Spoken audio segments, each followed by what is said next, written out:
लाए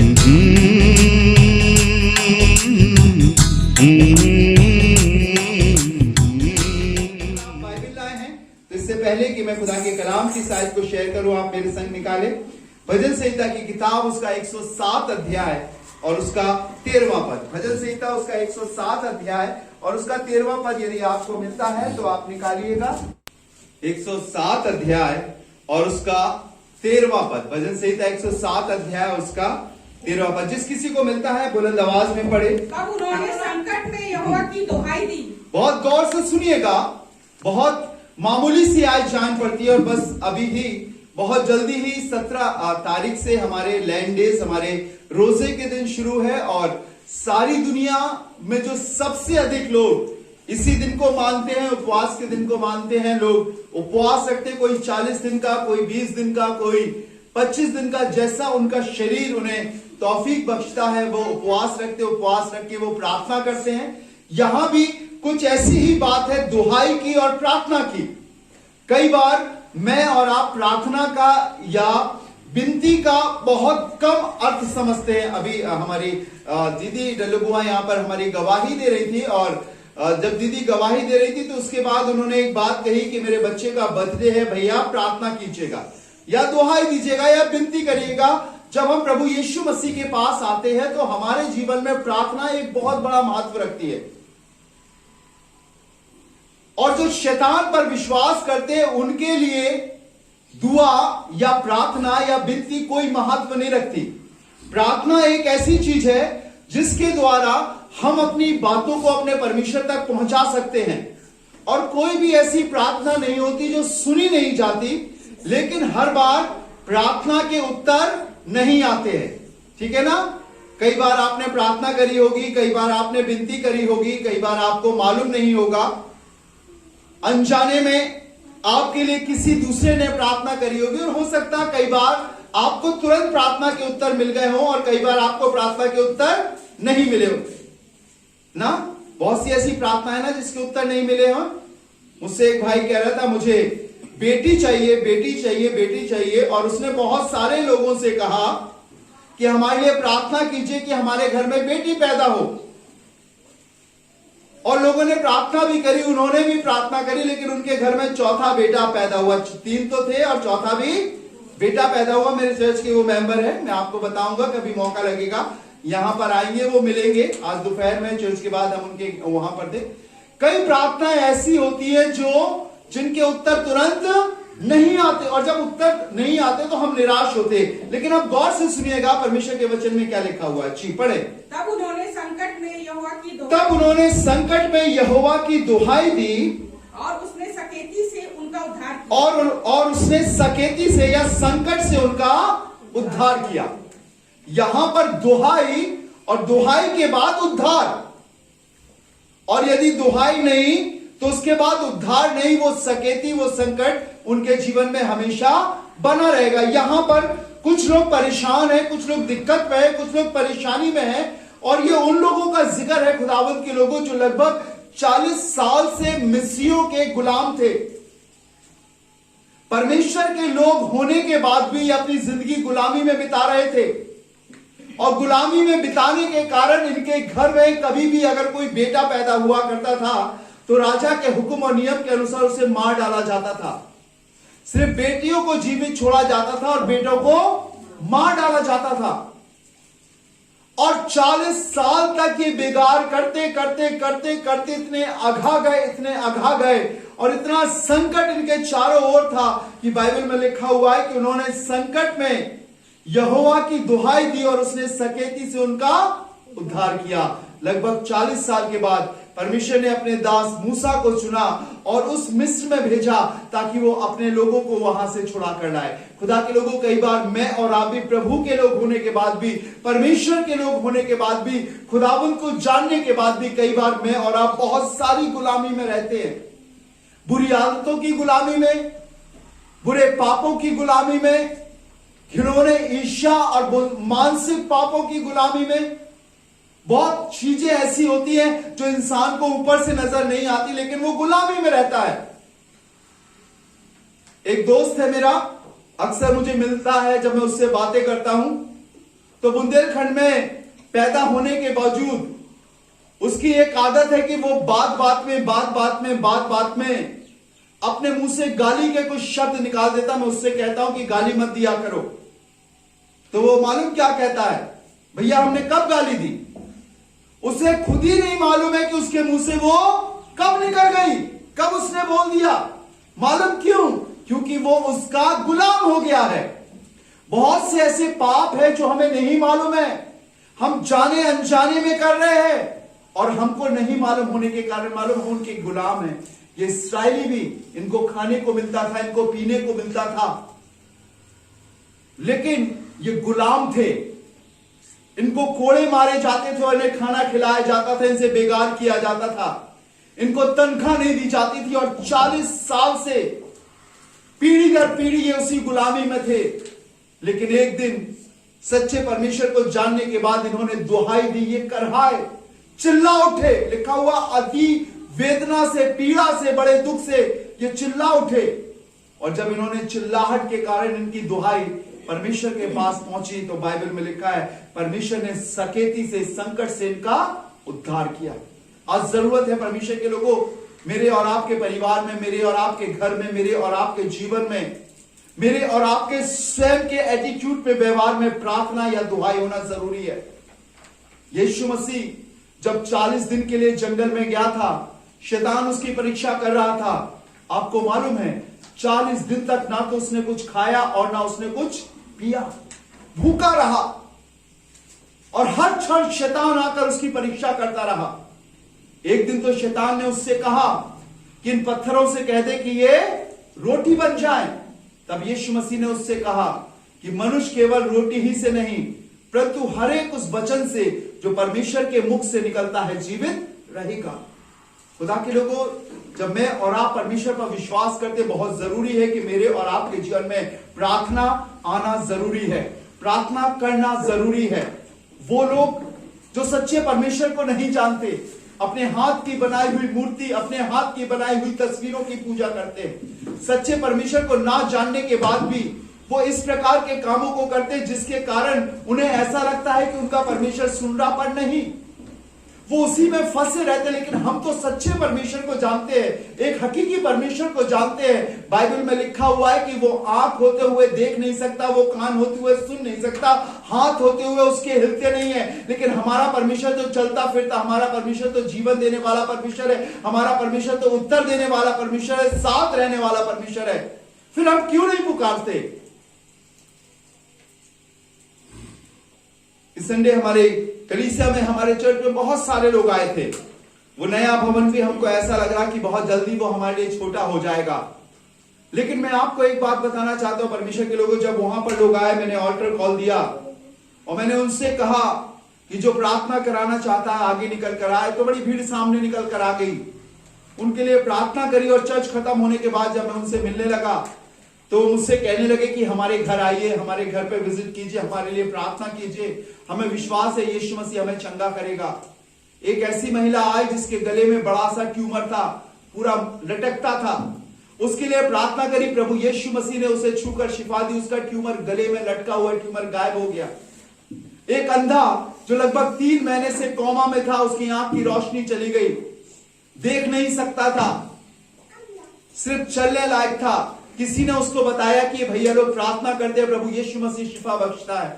मैं आपको बताऊं, परमेश्वर ने उसके आंखों की रोशनी लौटा दी। दतिया गेट बाहर अलीगोल में रहता है वो। मैं ये बात इसलिए बता रहा हूं खुदावंत के लोगों की, जब एक बंदा दुहाई देता, प्रभु यीशु मसीह चंगा करता है, जब सब मिलकर प्रार्थना करेंगे तो कितने लोग चंगे होंगे। Hallelujah, hallelujah. हमारे घर से नशा, हमारे घर से शराब, हमारे घर से कर्जा जा नहीं पाएगा। लेकिन जरूरी है कि मैं और आप घुटने का जीवन जिए, मैं और आप प्रार्थना करें। परमेश्वर घरों को और जीवनों को बनाएगा। जब इन्होंने अपने संकट में परमेश्वर यहोवा की दुहाई दी, तो परमेश्वर ने मूसा को भेजकर इन्हें 40 साल की बड़ी गुलामी से निकाला, तो परमेश्वर हमें भी आजाद करेगा। हालेलुया। मेरे साथ एक आयत निकालिएगा इसी भजन संहिता की किताब की, भजन संहिता उसका 138 अध्याय, भजन संहिता 138 अध्याय और उसका 3रा पद कोई पढ़िएगा। भजन संहिता 138 अध्याय, साम चैप्टर 138 वर्स 5, तीसरी आयत। जिस दिन मैंने पुकारा, हाँ, जिस दिन मैंने पुकारा, गौर से सुनिएगा, उसी दिन तूने मेरी सुन ली। समझिए इस बात को, यहां पर लिखा है जिस दिन, दिस डे, हम लोग एक गीत गाते हैं ना, this is the day that the Lord has made, यही है दिन प्रभु ने बनाया। जिस दिन, कई बार जब आप किसी शख्स के पास जाएंगे, पुरोहित, पंडित या पुरखाओं के पास या सियाने के पास आप जाएंगे, तो वो कहेंगे हमने आपकी पूजा कर दी है, और उत्तर आएगा, समय लगेगा। ऐसे जतन कीजिए, ऐसे संस्कार और ऐसी परंपराओं में जिए, तब आपका काम होगा। लेकिन यहां पर बाइबल बताती है जिस दिन, हालेलुया, प्रभु यीशु मसीह हर दिन का खुदा है, हर पल का खुदा है, हर क्षण का खुदा है। लोग कहते हैं कि आज शायद हमारा दिन नहीं था, आज हमने किसकी शक्ल देख ली, पता नहीं क्या होगा आगे, समय ठीक नहीं है, बहुत सी चीजें हमारे जहन में आती है। पर सुनिएगा, हर दिन परमेश्वर ने बनाया है, कोई दिन बुरा नहीं है, चाहे वो इतवार हो, चाहे वो सोमवार हो, मंगलवार हो, शनिवार हो, इतवार हो, कोई भी दिन क्यों ना हो, हर एक दिन परमेश्वर ने बनाया, हर एक दिन आशीषमय है। लोगों ने अपने हिसाब से अपने दिनों को छांट लिया है। क्या परमेश्वर सिर्फ रविवार को या संडे को प्रार्थना सुनता है? सोमवार को नहीं सुनता, वो सोमवार को भी सुनता है, वो मंगल को भी, वो बुध को, वो सातों दिन सुनता है। सिर्फ सातों दिन नहीं, लेकिन सातों दिन के अलावा सातों घंटे, 24 घंटे, हर पल हर क्षण वो दुआएं सुनता है। और यहां पर लिखा है जिस दिन मैंने पुकारा, आगे, उसी दिन तूने मेरी सुन ली। उसी दिन तूने मेरी सुन ली। हमारी कमी क्या है? हम लोग प्रार्थना करने का मुहूर्त खोजते हैं कि हम सुबह प्रार्थना करेंगे, दोपहर प्रार्थना करेंगे, या फिर रात में करेंगे। अगर आपको कहीं पार्टी में बुलाया जाए और पार्टी में कहा जाए कि तुम्हें 12 बजे नाश्ता मिलेगा, तो आप ये थोड़े कहोगे 12 बजे खाने का समय, जो मिल रहा है वही खाएं। अगर वो कहेंगे कि हमारा खाना लेट हो गया 10 बजे, तो आप 10 बजे भी खाना खा लोगे। अपने घर में भी लोग लेट रहते, लेकिन प्रार्थना करने का समय हमने सुनिश्चित कर लिया। पर ऐसा नहीं, बाइबल में लिखा हुआ है जिस दिन मैंने पुकारा उसी दिन उसने मेरी सुन ली। उसी घड़ी लिखा है उसके कान हमारी दुहाई की ओर लगे रहते हैं, उसकी आंखें देश के विश्वास योग्य लोगों पर लगी रहती है। आप छोटे से घर में रहते हो, आपके पास बहुत सुख सुविधाएं नहीं है, मत चिंता कीजिए। वो मन की, दिल की आवाज को सुनने वाला परमेश्वर है, वो बचाने वाला परमेश्वर है, वो अपने लोगों को खड़ा करने वाला परमेश्वर है। लेकिन आपको पुकारना पड़ेगा, आपको दुहाई देनी पड़ेगी। लिखा हुआ है जिस दिन मैंने पुकारा उसी दिन उसने मेरी सुन ली। और आगे क्या लिखा है? और मुझ में बल देकर हियाव, और मुझ में बल देकर हियाव बंधाया। हालेलुया, बल दिया मेरे और आपको, हियाव बंधा। हिम्मत मत हार, मैं तेरे साथ हूं, आगे बढ़, तू हाथ लगा, मैं तेरे काम को पूरा करूंगा। Praise the Lord. बहुत सारी चीजें लोग करते हैं, लेकिन उस मुकाम तक नहीं पहुंच पाते। घर बनाना शुरू करते पर घर कंप्लीट नहीं होता है। शादी तो करते हैं पर शादी निपटती नहीं है। एक आध महीना तो अच्छा होता, फिर वही झंझट, वही लड़ाइयां होने लगती हैं। बच्चे होते हैं वो कहना नहीं मानते, बचपन से गाली देना सीख जाते हैं, आगे नहीं बढ़ पाते, हियाव नहीं है, हिम्मत नहीं है, बल टूट गया है। पर लिखा हुआ है उसने मुझ में बल देकर हियाव बनाया। वो उठाएगा, वो बढ़ाएगा, वो ले चलेगा, वो सिखाएगा, वो हर घड़ी आपकी परवरिश और रहनुमाई करेगा। मालूम क्यों? क्योंकि आप उसके लोग हो। परमेश्वर ने जब सारी दुनिया को बनाया, 5 दिन तक जो कुछ हम अपनी नजरों से देखते हैं वो सब उसने बनाया। वरन बहुत सारी ऐसी चीजें भी बनाई जो मैं और आप नहीं देख सकते हैं। वो स्वर्ग की और पृथ्वी के नीचे की चीजें हैं। वो सिंहासन और तख्त है, वो अधोलोक और स्वर्गलोक और नरक लोक है, जिसे अभी हमने अपनी आंखों से नहीं देखा। वो यीशु मसीह ने बनाया। लेकिन 6वें दिन उसने इंसान को बनाया। 5 दिन तक वो कहता रहा अच्छा है, अच्छा है, अच्छा है, अच्छा है। लेकिन उसके बाद जब उसने 6वें दिन इंसानों को बनाया, तब मालूम उसने क्या कहा? बहुत अच्छा है। हालेलुया। क्या कहा? बहुत अच्छा। उस दिन भी कह देता कि अच्छा है, पर इंसानों को बनाने के बाद उसने क्यों कहा बहुत अच्छा है? मालूम क्यों? क्योंकि उसने अपने शक्ल, अपने स्वरूप, अपनी समानता में बनाया। Praise the Lord. हालेलुया। कहते हैं कि बच्चे की आंख या नाक पिता के जैसे होती है,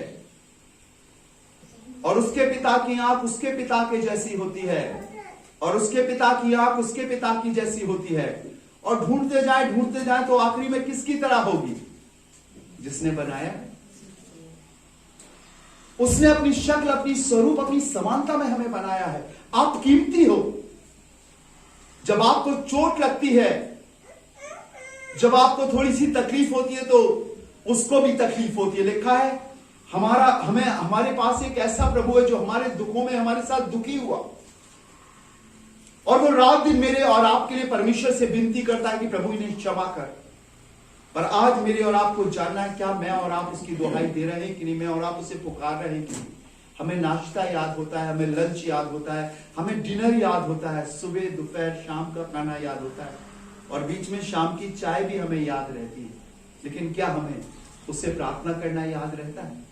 क्या हम कभी कह सकते कि अभी हम खाना नहीं खाएंगे, हम पहले परमेश्वर का वचन पढ़ेंगे और उससे प्रार्थना करेंगे, हम अपने पड़ोसी के लिए प्रार्थना करेंगे, हम अपने उन बच्चों को सिखाएंगे? नहीं। हमारी अभिलाषाएं इतनी बढ़ गई हैं, हमारी शारीरिक अभिलाषाएं इतनी बढ़ गई हैं कि हम खाने को, अपने दूसरे कामों को ज्यादा समय देते हैं, लेकिन परमेश्वर को नहीं देते। इसीलिए परमेश्वर चाहता है कि हम उसकी दुआई दे, प्रार्थना करें। और मैं आपको सच बताना चाहता हूं, बाइबल में लिखा है, जब हमारे आंसू दुआओं में गिरते हैं, उन्हें वो कुप्पी में संभाल कर रखता है। एक एक आंसू को संभाल कर रखता है, और वो इसलिए रखता है ताकि वो उन आंसुओं की कीमत आपको दे सके। हालेलुया। एक छोटे से उदाहरण को दूंगा और उसके बाद मैं आपके लिए प्रार्थना करूंगा। अगर आप बाइबल में से निकाल सकते हैं तो निकालें मेरे संग। यशायाह नबी की किताब, उसका 38वां अध्याय। यशायाह नबी की किताब, उसका 38वां अध्याय, उसके दूसरे पद से एक राजा का जिक्र मिलता है। परमेश्वर ने इसे बादशाह बनाया और इसका नाम है हिजकिय्याह। बाइबल में लिखा हुआ है प्रभु के लोगों कि प्रभु का भय मानने वाला राजा था, उसकी मर्जी के अनुसार चलने वाला राजा था, लेकिन इसको एक बीमारी हो गई। यशायाह उसके 38वें अध्याय दूसरे पद से मिलता है, इसको एक बीमारी हो गई, और बीमारी यह थी कि इसके पांव में एक फोड़ा हो गया, और फोड़ा ऐसा फोड़ा हो गया कि ये अब उस फोड़े की वजह से ये मर जाएगा। हम कह सकते हैं कि कैंसर का फोड़ा हो गया। हमने बहुत सारे लोगों के लिए प्रार्थना करी, दुआएं करी, कई कैंसर के पेशेंट के लिए दुआ करी, कई HIV पेशेंट के लिए दुआ करी, कई कोरोना पॉजिटिव पेशेंट के लिए प्रार्थना करी, कोड़ियों के लिए प्रार्थना करी, अंधों लंगड़ों के लिए प्रार्थना करी, लूलों के लिए प्रार्थना करी। प्रभु ने उन्हें चंगाई दी, शिफा दी। वो आज परमेश्वर की महिमा कर रहे, दुनिया में अपने जीवन को प्रभु के भय में बिता रहे। और इस शख्स को भी एक फोड़ा हो गया था, इसका नाम हिजकिय्याह था। और एक दिन की बात है, प्रभु का एक दास परमेश्वर की आत्मा के द्वारा इसके घर में भेजा गया। आमोस का पुत्र यशायाह इसके घर में भेजा गया, और यशायाह ने इससे परमेश्वर के कहे हुए वचन के अनुसार कहा कि हिजकिय्याह राजा, तू मर जाएगा, नहीं बचेगा। जो कुछ तुझे अपने घराने का फैसला करना है या आज्ञा देनी, वो कह दे, क्योंकि तुझे एक फोड़ा हुआ है और मैं परमेश्वर की ओर से आया हूं, अब तू मर जाएगा।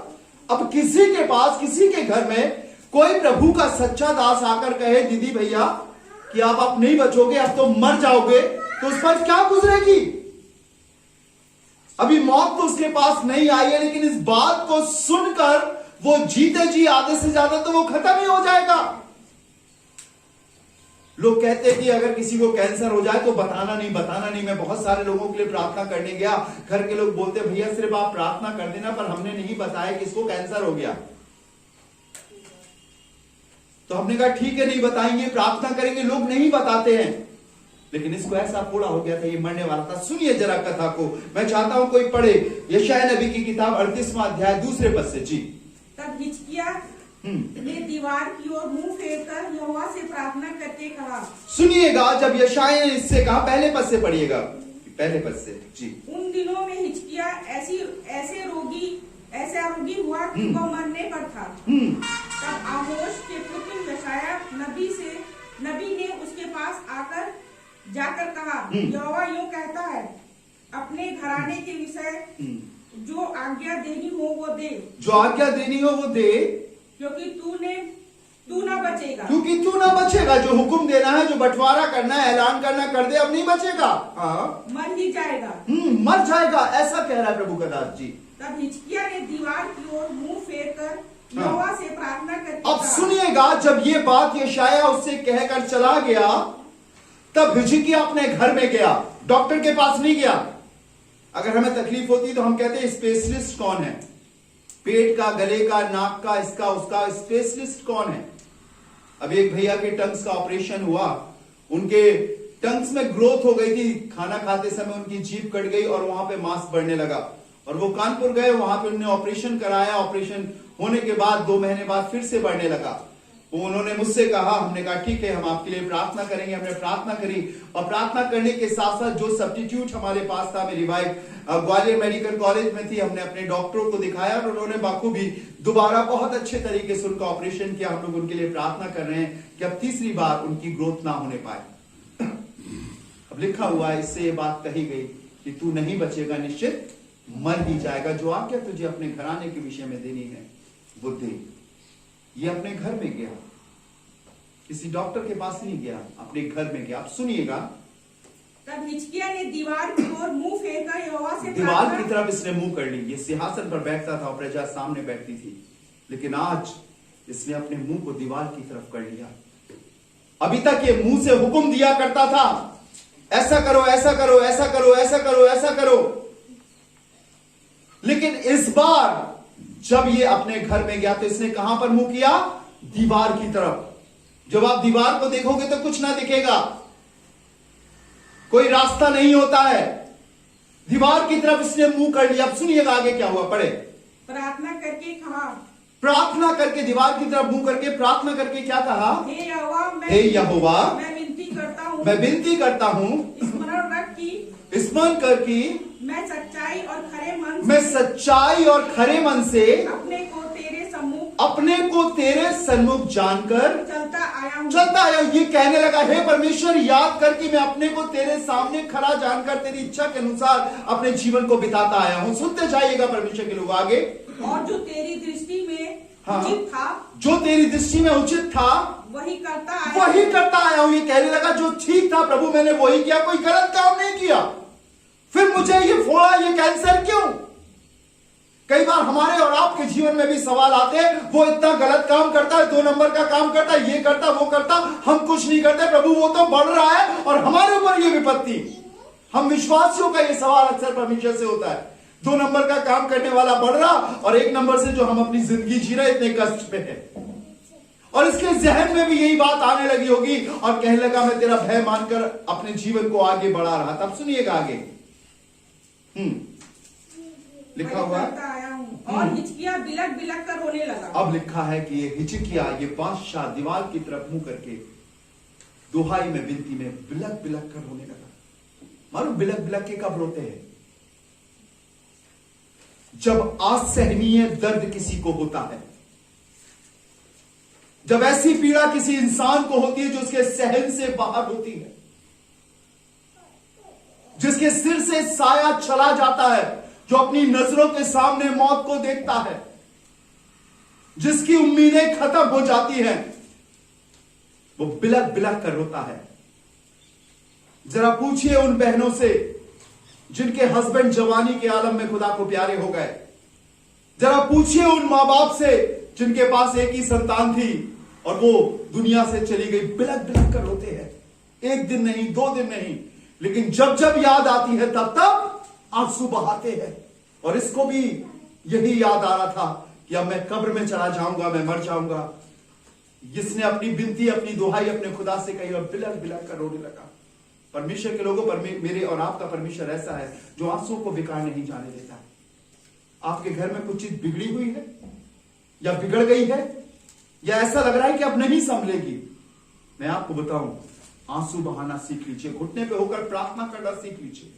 अपने आप को किसी कमरे में खुदा के लिए बंद कर लीजिए कुछ देर के लिए, या अपनी छत पे चले जाइए एकांत में, या जब सब सो जाएं तब उठ जाइए और अपने परमेश्वर की दुहाई दीजिए। वो सुनेगा और जवाब देगा। ये महलों में और भीड़ में रहने वाला राजा अपने कमरे में चला गया दीवार की तरफ, और उसने सिर्फ और सिर्फ अपने परमेश्वर को अपने सन्मुख रखा और कहने लगा, मैं तेरा भय मानकर चलता आया हूं, तेरी इच्छा पूरी करते आया हूं। प्रभु मेरे ऊपर ये कष्ट क्यों? बच्चे के समान बिलक बिलक के रोने लगा। अब सुनिएगा क्या हुआ। वो शख्स यशाया इसको कहकर शहर के चौराहे पर पहुंचा था। दोबारा परमेश्वर ने इससे कहा, रुक जा यशाया, रुक जा, मेरे पास एक दुहाई एक विनती आई है, तू लौट वापस हिजकिय्याह के घर, तू वापस जा उसके घर। मैंने तुझसे कहा था कि तू कहे कि वो मर जाएगा, लेकिन अब तू दोबारा उसके घर जा। सुनिएगा आगे क्या लिखा हुआ, पढ़ें। तब यहोवा का यह वचन यशायाह के पास पहुंचा। अब दोबारा ये वचन पहुंचा प्रभु के दास के पास। क्या पहुंचा? जाकर हिजकिय्याह से कह कि अभी तो हिजकिय्याह से कह के आया तू नहीं बचेगा, मर जाएगा। अब क्या कहना भैया, पढ़िए। जाकर हिजकिय्याह से कहा कि तेरे हाँ। मूल पुरुष दाऊद का परमेश्वर, तेरे मूल पुरुष दाऊद का परमेश्वर यहोवा यूं कहता है, मैंने तेरी प्रार्थना सुनी। क्या? मैंने तेरी प्रार्थना सुनी। Praise the Lord. कितना वक्त लगा? अगर इसी को इतिहास की किताब में पढ़ेंगे तो लिखा है वो उसके घर से चलकर सिर्फ शहर के चौराहे तक पहुंचा था। परमेश्वर ने दोबारा कहा यशायाह से, लौट जा वापस। मैंने विनती सुन ली है, उसकी दुहाई सुन ली है, और वो इसीलिए इंतजार कर रहा है कि मेरा बेटा मेरी बेटी कोई ना कोई दुहाई देगा, पुकारेगा मुझे, और मैं उसके कष्टों को दूर करूंगा। हम दुहाई नहीं दे रहे, हम पुकार नहीं रहे, और इसी कारण हम पाप में और कष्ट में अपनी जिंदगी को ऐसे ही जाया जाने दे रहे हैं। परमेश्वर ने कहा है जाकर उससे कहे, क्या कहना है, पढ़िएगा। मैंने तेरी प्रार्थना सुनी, मैंने तेरी प्रार्थना, हाँ, और तेरे आंसू देखे हैं। मैंने तेरी प्रार्थना सुनी और तेरे आंसू क्या किए? देखे। वो तो कमरे में था, भीत की तरफ, दीवार की तरफ मुंह किए हुए था, पर आसमान का खुदा उसे देख रहा था। उसके आंसुओं को, उसकी विनती की और उसके काम थे। कोई ना सुने ना सुने, फिक्र मत कीजिएगा। हमारा परमेश्वर हमारी दुआओं को सुनता है, हमारी विनती को सुनता है, हमेशा सुनता है। मैंने तेरी विनती को और तेरे आंसुओं को देखा। आगे सुनिएगा। सुन, मैं तेरी आयु 15 वर्ष और बढ़ा दूंगा। सुन, मैं तेरी आयु कितने साल? 15 वर्ष। Praise the Lord, Praise the Lord। Hallelujah.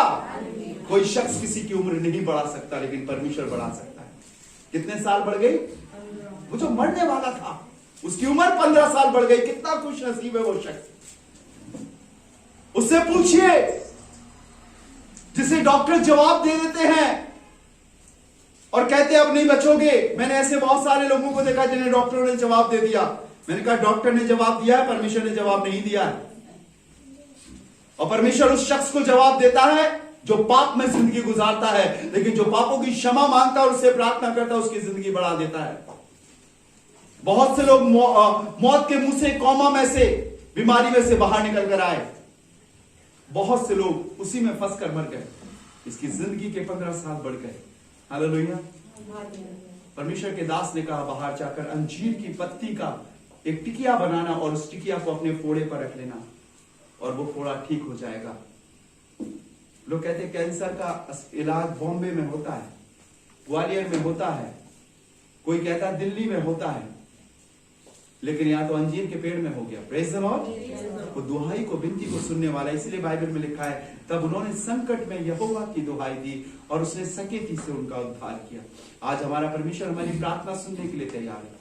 क्या हम उसकी दुहाई देने के लिए तैयार है? इससे पहले कि आप इस भवन से जाएं, मैं आपसे रिक्वेस्ट करूंगा, हाथ जोड़कर रिक्वेस्ट करूंगा, प्रार्थना करना शुरू कर दीजिए, दुआ करना शुरू कर दीजिए। जितना हमें हमारा घर अच्छा लगता है उतना अच्छा हमें प्रार्थना करना लगने लगे।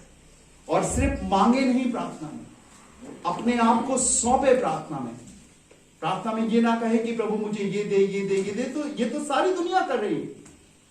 सिर्फ प्रभु से ये कहे प्रभु तू मुझे ये बता मेरे अंदर कमी कौन सी है, मेरे अंदर गलती कौन सी है, कौन सी चीज मुझे अशुद्ध करती है तेरे पास आने से। सिर्फ ये प्रार्थना कीजिए और वो आपको शुद्ध करता जाएगा, शुद्ध करता जाएगा, शुद्ध करता जाएगा। एक दिन आप अपनी कानों से उसकी आवाज सुनोगे, अपनी आंखों से उसे देख पाओगे। जितना आप पवित्र बनोगे उतना वो परम पवित्र आपके पास आता जाएगा। दुहाई देना, प्रार्थना करना शुरू कीजिए। आपके घर में जिस किसी की वजह से प्रॉब्लम है, प्रभु उस प्रॉब्लम को दूर करेगा। और जिस दिन आपने प्रार्थना, कहते हैं ना more prayer more power, no prayer less power. जितनी प्रार्थना उतनी ताकत, और जहां प्रार्थना नहीं वहां कमजोरी और दुर्बलता है। अपने खुदावंत की दुहाई दीजिए, वो आपकी प्रार्थना को सुनेगा और आपको शिफा बख्शेगा, आपको संग लेकर चलेगा। दुनिया क्या कह रहे हैं, डॉक्टर क्या कह रहे हैं, मौसम समा क्या कह रहा है, कोई फर्क नहीं पड़ता, लेकिन उसने कहा है कि वो दुहाई को सुनकर जवाब देने वाला परमेश्वर है। आइए अपनी आंखों को बंद करेंगे, दुआ करेंगे। प्यारे प्रभु यीशु नासरी, हम आपका धन्यवाद देते हैं आपकी हर एक आशीष और बरकतों के लिए, आपके दया, आपके अनुग्रह के लिए खुदावंद। आप हमारे जीवित और सामर्थी परमेश्वर है, हमारे साथ रहने वाले परमेश्वर है। आपने अब तक हमें संभाला है खुदावंद। हमने आज तेरे वचन से सीखा है प्रभु कि जब हम संकटों में, अपनी विपत्ति में आपकी दुहाई देते, आप हमारी प्रार्थना को सुनते हैं। यीशु नासरी में आपसे प्रार्थना करता हूं, अपने अनुग्रह, अपनी दया को कर, आपके नाम के द्वारा खुदावंद यीशु मसीह यहां बैठे तेरे बेटे और बेटियों के लिए प्रार्थना करता हूं जो तेरे कलाम को सुन रहे हैं और जो सुनने वाले हैं प्रभु, अपने घरों में, अपने पलंगों में, अपने मोबाइल के द्वारा प्रभु जब ये इस वचन को सुनने वाले मैं प्रार्थना करता हूं खुदावंद इन्हें दुआ का जीवन दे, इन्हें प्रार्थना का जीवन दे, इन्हें ऐसा जीवन दे यीशु मसीह नासरी के तेरे नाम के द्वारा खुदावंद ये अपने खाने पीने, अपने रहन सहन से अधिक तुझसे प्रार्थना करने वाले हो सके। जब ये चलते हैं अपने काम करने के लिए, जब ये रहते हैं अपने घर पर, अपने पलंग पर, अपनी जॉब पर खुदावंद यीशु मसीह इनका दिल तुझसे लगा रहे। ये अपने परिवार के लिए, अपने जीवन के लिए तेरी दुहाई दे। कहीं ऐसा ना हो प्रभु की शैतान इन्हें हलाक करके नरक में ले जाए, लेकिन यीशु के नाम के द्वारा ये जीवन पाने वाले हो सके। प्रभु माताएं अपने बेटों के लिए, बेटे अपने परिवार के लिए, पत्नी अपने पतियों के लिए दुहाई दे खुदावंद, ताकि प्रभु इनके घर में स्वर्ग आ सके, जीवन आ सके, सहनशीलता आ सके खुदावंद, जुड़ाव और मेल मिलाप आ सके। और मैं जानता हूं खुदावंद जब ये प्रार्थना करेंगे तो तू उत्तर देने के लिए तैयार है, क्योंकि तू सकेती में और संकट में की गई प्रार्थना का उत्तर देता है। यीशु मैं प्रार्थना करता हूं अपने फजल को नाजिल कर प्रभु। ये नादान है, नासमझ, शायद इन्हें मालूम नहीं है, लेकिन खुदावंद आज तेरे दास होने के नाते मैं दुआ करता हूं, तू तो दायमी और अनुग्रहकारी पिता परमेश्वर है। नादानियों को माफ कर खुदावंद और मौका दे इनकी दुआओं को सुनकर जवाब दे, ताकि यीशु का जीवन इनके जीवन में आ सके। खुदावंद ये छोटे छोटे बच्चे जो गा रहे हैं, जो तेरी महिमा कर रहे हैं प्यारे प्रभु जी, इनके माँ बाप की इनसे बहुत आशाएं हैं खुदावंद, तूने चुन और आगे बढ़ा खुदावंद। ये बच्चियां आगे चल की तेरी खिदमत करने वाली हो सके, अपने माँ बाप के लिए सहारा बन सके, अपने माँ बाप के लिए खुशी और शांति का कारण बन सके। प्रभु उनके संग होना, मैं अपने मोहल्ले के लिए, अपने गांव के लिए, अपने चर्च के लिए, कलीसिया के लोगों के लिए प्रार्थना करता हूं प्रभु, हर एक के जीवन में तेरा काम होने वाला हो सके, यहां पर बेदारी आ सके प्रभु। मैं प्रार्थना करता हूं कोई गाली देने वाला ना रहे, कोई नशा करने वाला ना रहे, कोई कर्ज में ना रहे। यीशु मसीह के नाम के द्वारा इनके पास सब कुछ हो, और सबसे पहले खुदावंद यीशु मसीह हो। भटके हुए बच्चों को जीवन देना और अपने नजदीक, अपने पास बुलाकर रखना प्रभु, आपके हाथों में सौंपता हूं। दया और अनुग्रह करना खुदावंद। हम सभी बातों में सारा आदर महिमा आपको देते हैं प्रभु जी। इस दुआ को धन्यवाद के साथ अपने जीवित उद्धार करता खुदावंद यीशु मसीह के नाम से मांगते हैं, आमीन। Praise the Lord.